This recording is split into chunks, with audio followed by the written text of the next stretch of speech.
അഹമ്മദാബാദ് വിമാന ദുരന്തത്തിൽ കൊല്ലപ്പെട്ട ഗുജറാത്ത് മുൻ മുഖ്യമന്ത്രി വിജയ് രൂപാനിയുടെ മൃതദേഹം കുടുംബത്തിന് കൈമാറി. DNA പരിശോധനയ്ക്ക് ശേഷമാണ് മൃതദേഹം കൈമാറിയത്. നമ്മളീ കാണുന്നത് ആ ദൃശ്യങ്ങളാണ്. ഗുജറാത്ത് മുൻ മുഖ്യമന്ത്രി വിജയ് രൂപാനി ആ വിമാന ദുരന്തത്തിൽ മരിച്ച 290 പേരിൽ ഒരാളായിരുന്നു.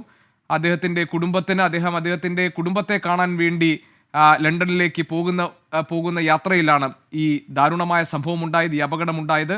ആ ദുരന്തത്തിൽ അദ്ദേഹത്തിനും ജീവൻ നഷ്ടമായ അദ്ദേഹത്തിൻ്റെ മൃതദേഹം ഇപ്പോൾ കുടുംബത്തിന് കൈമാറുകയാണ്. DNA പരിശോധനയ്ക്ക് ശേഷമാണ് മൃതദേഹം കൈമാറിയത്. ശ്രീനാഥ് ചന്ദ്രൻ ഉണ്ട് വിവരങ്ങൾ നൽകാൻ അഹമ്മദാബാദ് സിവിൽ ആശുപത്രിയിൽ നിന്നും. അതോടൊപ്പം തന്നെ മറ്റ് വിവരങ്ങളും ശ്രീനാഥ് നൽകും. ശ്രീനാഥ് പറയൂ. അല്പസമയം മുമ്പാണ് മൃതദേഹം ബന്ധുക്കൾ ഏറ്റുവാങ്ങിയത്. ഇപ്പോൾ അഹമ്മദാബാദ് വിമാനത്താവളത്തിലേക്ക് വിലാപയാത്രയെ മൃതദേഹം ഇപ്പോൾ കൊണ്ടുപോവുകയാണ്. അവിടെ നിന്ന് സ്വദേശമായ രാജ്കോട്ടിലേക്ക് വിമാനമാർഗം തന്നെയാണ് കൊണ്ടുപോവുക. പിന്നീട് അവിടെയും വിലാപയാത്രയുണ്ട്. വിജയ് രൂപാണിയുടെ തട്ടകമാണ് രാജ്കോട്ട്. അവിടെ അദ്ദേഹം പ്രവർത്തിച്ച മേഖലകളിലൂടെയൊക്കെ തന്നെ മൃതദേഹം കടന്നുപോകും എന്നതാണ് നമ്മൾ ആ ഷെഡ്യൂൾ പരിശോധിക്കുമ്പോൾ മനസ്സിലാവുന്നത്. പിന്നീട് വൈകിട്ട് 4 മണിയോടെ അദ്ദേഹത്തിന്റെ വസതിയിൽ മൃതദേഹം എത്തിക്കും. അവിടെ പൊതുദർശനമുണ്ട്.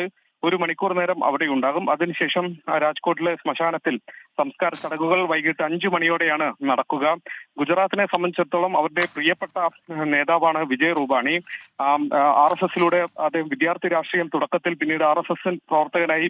ആ രീതിയിൽ അദ്ദേഹത്തിന്റെ പ്രവർത്തനം പിന്നീട് നരേന്ദ്രമോദി മന്ത്രിസഭയിൽ, സംസ്ഥാനത്ത് മോദി മുഖ്യമന്ത്രിയായിരുന്ന സമയത്ത് മന്ത്രിസഭയിലെ പ്രമുഖനായ മന്ത്രിയായിരുന്നു. അതിനുശേഷം 2016 ആനന്ദിബെൻ പട്ടേൽ ഒരു പ്രതിസന്ധി കാലത്ത് രാജിവെച്ചൊഴിയുമ്പോൾ അവിടെ ഒരു ക്രൈസിസ് നേരിടാൻ വേണ്ടി മുഖ്യമന്ത്രി കസേരയിലേക്ക് എത്തിയതാണ് വിജയ് രൂപാണി. മോദിയുടെ വിശ്വസ്തനായിരുന്നു. അങ്ങനെ 2016 മുതൽ 2021 വരെ ഗുജറാത്തിന്റെ മുഖ്യമന്ത്രിയായിരുന്ന വിജയ് രൂപാണിയാണ് ഇപ്പോൾ ഇത്തരമൊരു ദാരുണമായ അപകടത്തിൽ അദ്ദേഹത്തിന് ജീവൻ നഷ്ടപ്പെടുന്നത്. അദ്ദേഹത്തിന് അർഹമായ ഒരു യാത്രയയപ്പ് ഗുജറാത്ത് ഏതായാലും നൽകുന്നു എന്നതാണ് മനസ്സിലാക്കേണ്ടത്. ഇന്ന് ഏതായാലും ഔദ്യോഗിക ദുഃഖാചരണം സംസ്ഥാന വ്യാപകമായി തന്നെ ഏർപ്പെടുത്തുകയും ചെയ്തിട്ടുണ്ട്.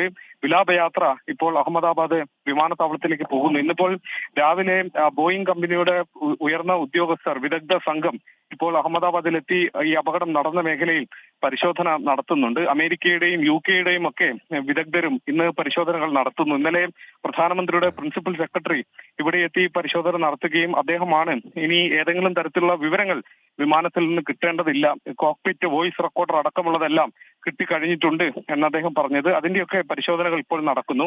മൃതദേഹങ്ങൾ വേഗത്തിൽ തിരിച്ചറിഞ്ഞ് വിട്ടു നൽകാനുള്ള ശ്രമം ഇപ്പോൾ പുരോഗമിക്കുന്നുണ്ട്. ഇതുവരെ 87 മൃതദേഹങ്ങളാണ് DNA പരിശോധന നടത്തി തിരിച്ചറിയാൻ കഴിഞ്ഞത്.